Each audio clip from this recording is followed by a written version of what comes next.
tardes. Hoy, martes 5 de noviembre del 2019, nuevamente me encuentro frente a ustedes y agradezco el favor de su atención. Para empezar, no sé si el artículo 343, me refiero a su contenido, es decir, a la proposición prescriptiva contenida en él, nos pueda dar respuesta a la siguiente pregunta. Imaginemos que tenemos un amparo en donde solamente el quejoso es uno de los tres imputados.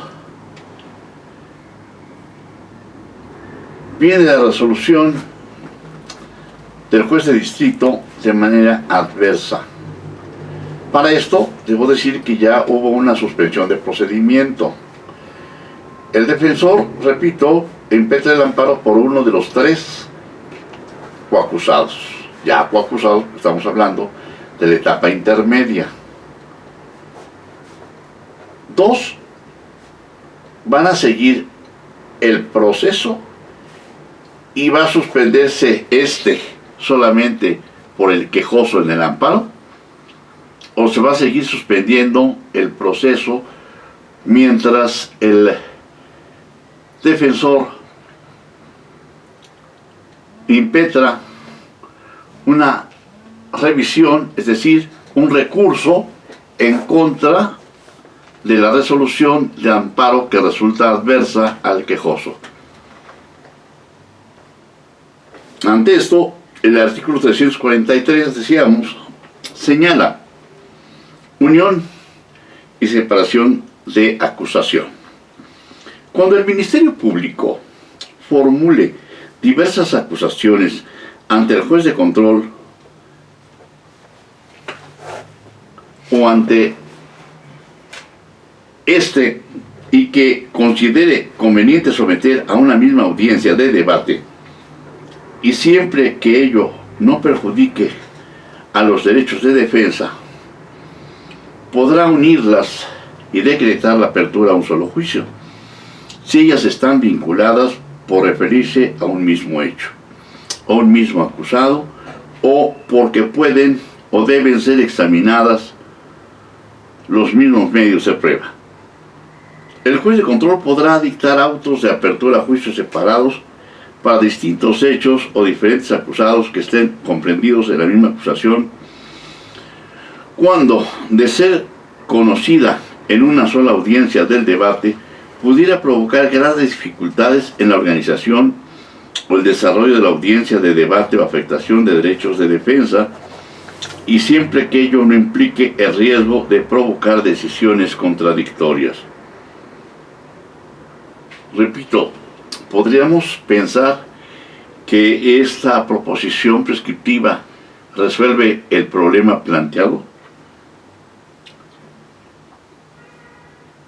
Estamos hablando de que podrá unir, pero estamos partiendo de una hipótesis diferente. Es decir, ya existe un proceso en contra de tres personas. Estas tres personas van juntos, desde luego, en el proceso. Se les dicta a los tres una autovinculación al proceso. Viene la dilación concerniente a la investigación complementaria, y sucede que dentro de ella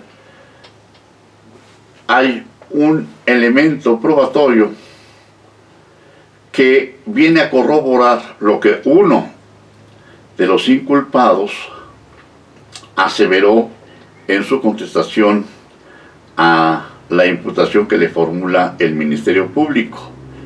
Entonces le parece pertinente al defensor solicitar una audiencia de sobreseimiento parcial. ¿Por qué parcial? Porque solamente la prueba, repito, que proporciona el Ministerio Público, es decir, proporciona simplemente una sábana y una posibilidad, desde luego, para que se haga junto con el perito una investigación que podría corroborar, repito, el dicho de este coacusado, coacusado. Y sucede que viendo que corroboraba no solamente su dicho, sino el dicho de las otras personas, de sus coacusados y de los testigos que se habían ofrecido, insisto, pide la audiencia de sobreseimiento parcial. Lamentablemente, el criterio tanto del Ministerio Público como del juez de control fueron en el sentido de desestimar, primero, el desahogo de la prueba, por considerar que no era el momento procesal oportuno, lo cual es sumamente discutible.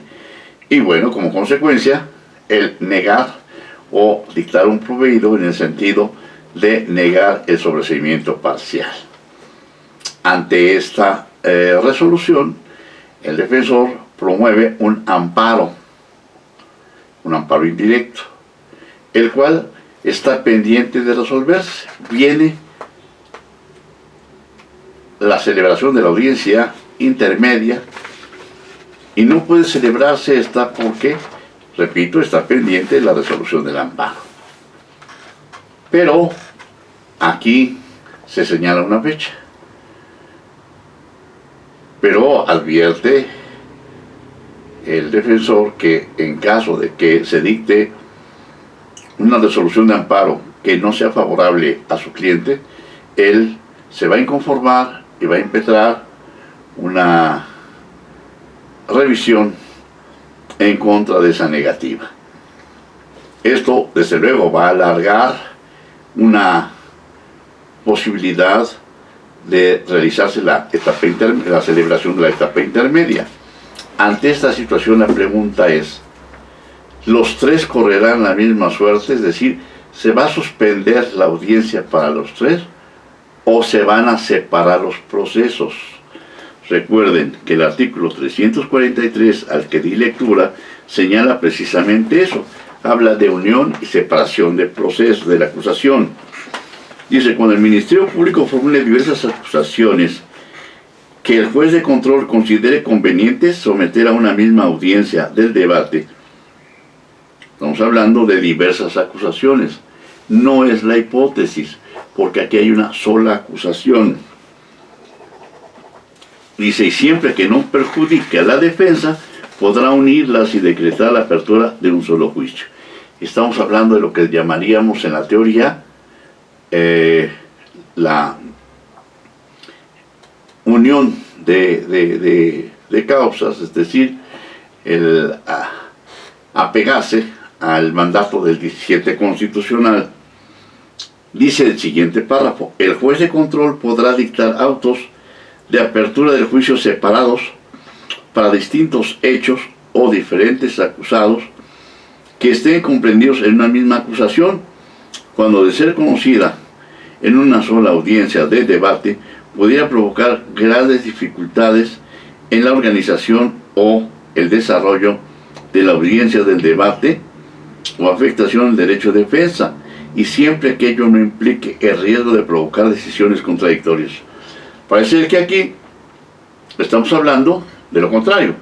En el primer párrafo se habla de unión, ahora se habla de separación. Sigue la pregunta: ¿va a dilarse el espacio procesal o la suspensión hasta que se resuelva en definitiva el amparo, es decir, hasta que cause ejecutoria, o bien se va a hacer separación de procesos y al que tiene amparo, bueno, pues queda suspendido en cuanto a él el procedimiento, pero en cuanto a los otros dos, sí se va a desahogar la audiencia intermedia? Digo, es una pregunta, no es una afirmación. ¿Qué es lo que sería plausible? Lo dejamos como una incógnita a ver qué es lo que un juez de control decidiría. Porque tenemos estas dos hipótesis formuladas en el artículo 343, pero no hay una solución que pueda darse a la hipótesis que yo estoy planteando. Nos vamos al 344. Desarrollo de la audiencia. Veamos, de acuerdo a la naturaleza jurídica de la audiencia, si pudiéramos dar respuesta a la pregunta que yo he formulado. Dice, al inicio de la audiencia, el Ministerio Público realizará una exposición resumida de su acusación, seguida de las exposiciones de la víctima o ofendido, ya acusado por sí o por conducto de su defensor. Desde luego esto es un poco fantasioso, porque normalmente, pues para eso está el defensor precisamente. Él es el que va a realizar las manifestaciones a que refiere el 344. Acto seguido dice, las partes podrán deducir cualquier incidencia que consideren relevante presentar. Asimismo, la defensa promoverá las excepciones que procedan conforme a lo que establece o lo que se establece en este código. No sé qué, confieso, no sé qué excepciones estén contenidas en este código o en cualquier otro que yo no conozco, pero que sea de la misma naturaleza. Tenemos, según la teoría general del proceso, excepciones dilatorias, excepciones perentorias. No sé si a esto pudiera referirse nuestro legislador. Dice a continuación, desahogados los puntos anteriores y posterior al establecimiento, en su caso, de acuerdos probatorios, el juez se cerciorará de que se ha cumplido con el descubrimiento probatorio a cargo de las partes, y en caso de controversia abrirá debate entre las mismas y resolverá lo procedente. Yo creo que exactamente va a ser lo contrario, es decir, desde el artículo 337 del código que estamos invocando, se habla del descubrimiento probatorio. Entonces yo creo que primero el juez de control debe cerciorarse si se realizó ese descubrimiento probatorio, es decir, que ambas partes, tanto la defensa como representantes sociales, es decir, el Ministerio Público, conocen las pruebas, sendas pruebas, es decir, la defensa conoce las pruebas del Ministerio Público y las de la defensa. Porque si no, ¿cómo se podría realizar? Dice, desahogados los puntos anteriores y posteriores del abandono del, y posterior al establecimiento, en su caso, de acuerdos probatorios. Digo, recordemos que efectivamente se pueden dar acuerdos probatorios previos, es decir, el Ministerio Público y la defensa pueden ponerse de acuerdo para realizar acuerdos probatorios, pero en muchas ocasiones esto no se genera. Entonces, los acuerdos probatorios, yo más bien pienso que se realizan dentro de la audiencia. Esos debates se realizan dentro de la audiencia. Pero quizás nos anticipemos un poco y sigamos adelante. Si es el caso que el Ministerio Público y la víctima ofendido ocultaron una prueba favorable a la defensa, el juez, en el caso del Ministerio Público, procederá a dar vista a su superior para los efectos conducentes. De igual forma, impondrá una corrección disciplinaria a la víctima o ofendido. 345. A ver si entramos aquí a considerar lo que antes mencioné, acuerdos probatorios. Los acuerdos probatorios son aquellos celebrados entre el Ministerio Público y el acusado, sin oposición fundada de la víctima o ofendido, para aceptar como probados algunos de los hechos o sus circunstancias. Si la víctima o ofendido se opusieran, el juez de control determinará si es fundada y motivada la oposición. De lo contrario, el Ministerio Público podrá realizar el acuerdo probatorio. El juez de control autorizará el acuerdo probatorio siempre que lo considere justificado por existir antecedentes de la investigación en los que se acredite el hecho. En estos casos, el juez de control indicará en el auto de apertura del juicio los hechos que tendrán por acreditados, a los cuales deberá estarse durante la audiencia del juicio oral. Aquí desde luego se pone en evidencia la ignorancia crasa del legislador al confundir lo que es la naturaleza jurídica tanto del Ministerio Público como de la defensa y por supuesto de la víctima o ofendido. Y creo que esto obedece a la abundancia, yo diría, de comentarios que se han hecho a lo largo de las últimas décadas en relación a que no se ha considerado o no se había considerado en la Constitución la protección, no defensa, la protección, diría yo, de la víctima u ofendido. Y efectivamente, tradicionalmente, desde la Constitución, que inicia la vigencia de la Constitución actual, nos podemos dar cuenta que el artículo 20 solamente habla de los derechos del acusado, del imputado, del procesado. Y esto, a la luz de las asociaciones de defensoras de derechos humanos, es algo abominable, es algo que debe desterrarse, porque a quien debe cuidarse, protegerse, dicen indebidamente, defenderse, es a la víctima. A la víctima no la podemos defender porque ya es víctima. Es decir, ¿qué le protegemos? Sin embargo, habrá casos excepcionales en donde sí requiere de alguna defensa, pero no una defensa jurídica, sino una defensa de hecho, es decir, contra su integridad corporal, por ejemplo, la de su familia.